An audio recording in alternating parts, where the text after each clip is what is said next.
Bring up Kate Joss.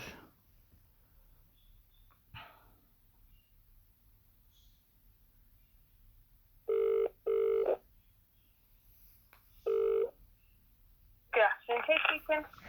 Hi, Miss Joss. It's Mr. Hussain here. Hi. Yes, hi. Is the signal going to be better now? Have you still? Well, I don't know. We could definitely try it. Yeah. I don't know. You must be living in a rural area somewhere.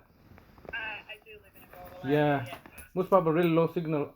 So I don't know if you caught the last end of my conversation when we spoke last. I just had a couple of items on my agenda that I wanted to discuss with yourself, and also I understand that from your email that you believe that obviously you want us to vacate the premises as has been your position from day one in February.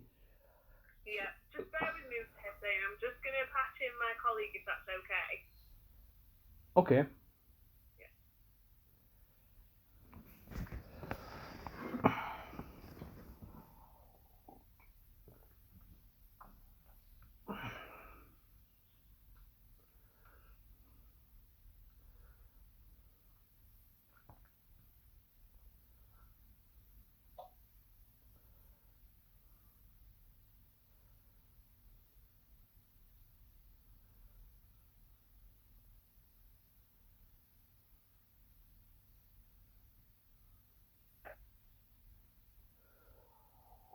Hello, Mr. Hussain? Yes.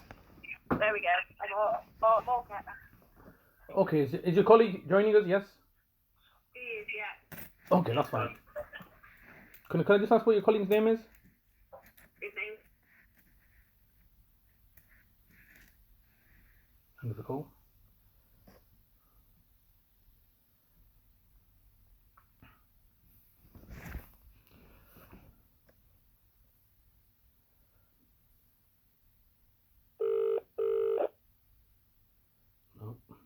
Hello.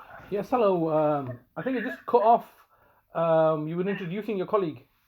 Yeah, I was. Just bear with me. I'll just patch him in again. I moved to a different room, so fingers crossed. I'll keep signal. Okay. I mean, if we can't, if it's not convenient today, we'll have to. When were you back in the office, or do you normally are you going to be available tomorrow somewhere else? Hello.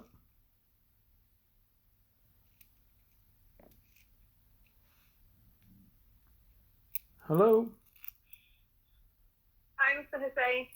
Yeah, hi. I was just asking if the call drops again. I mean, it just seems like it's not going to be working. Is tomorrow a better day for you or something? I've got a better signal now. I have moved to a different room, so hopefully, fingers crossed, I'll keep that signal. But if not, I'll email you tomorrow and see how we go then. Yeah. Okay. Well, that's fine.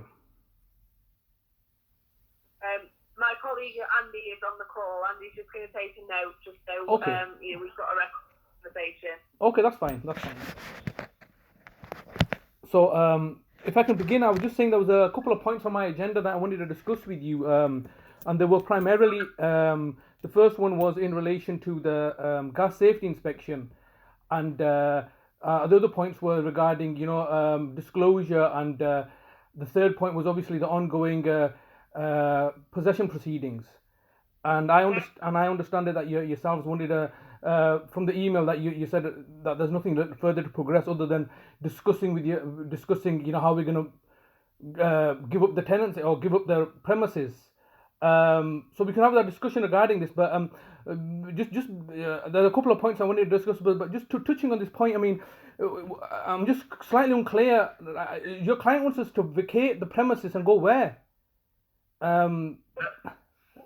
Hussain, it's not really from us to decide where you go. They've made their position clear that you don't have a tenancy of the property, and that you aren't, they are obliged to give you a tenancy to them. They want possession back. Where you go from there would be a decision for you. Yeah.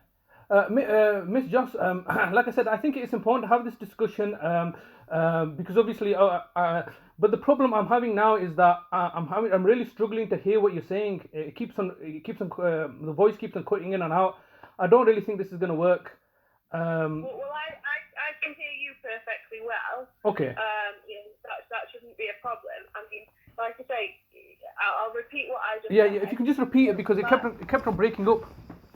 That's fine. It isn't really for my clients to decide where you go from the premises. Okay. They have issued proceedings to take back possession. They are entitled to possession. You are not a tenant, and they're not obliged to grant you a tenancy for the property either. Okay. You know, where you go from there, you know, is a decision for yourself. Okay.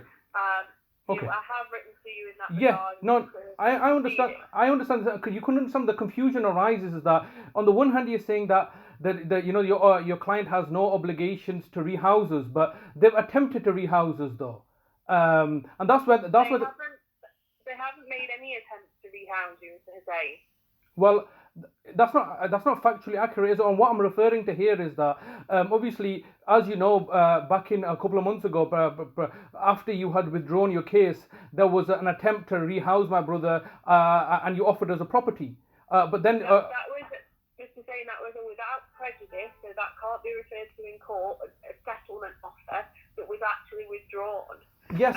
It was withdrawn because it was not actually suitable. Yes. To the premises, and they have no alternative accommodation. Okay, but you know that settlement offer was not made in reference to any legislation. The application had been withdrawn at the time. It doesn't need to be made in relation to any legislation. Okay. It was a genuine offer to settle at the time. Okay, all right. So because obviously that's where the source of my confusion lies, because if your client had not made that offer, then I could understand your position would be a lot stronger. But because they had made the offer, and then subsequently, through no fault of my own, they were not in a position to facilitate that offer, which was not my fault, was it? I mean, like I said, okay, I'll come and view the property.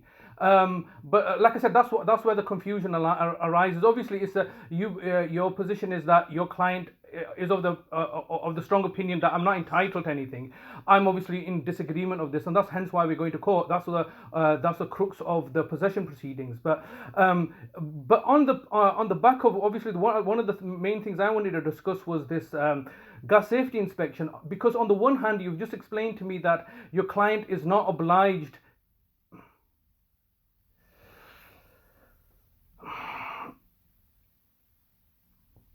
Let's go on back.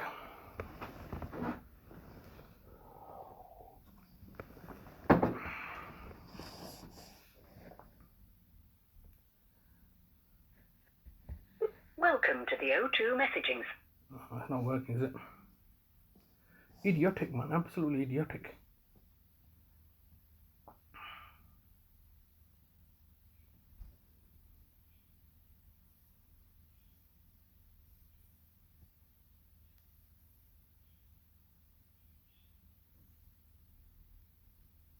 Welcome to the O2.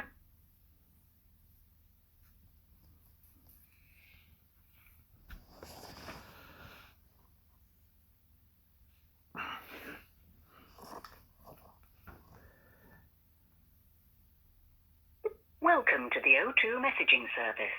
The person you are calling is unable to take your call. Please leave your message after the tone. To re-record your message, key hash at any time. Hi, Miss Joss.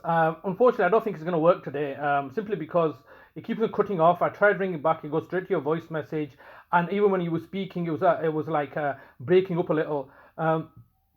I think the conversation we started was very helpful to me for my understanding. I think you've explained to me that the offer made earlier on was not, without prejudice, and you know. So, but I just wanted to just gain clarity on this. And like I said, I've got some very serious points that I need to discuss with you because something recently has happened that is obviously an issue of grave concern to me, which has happened last week.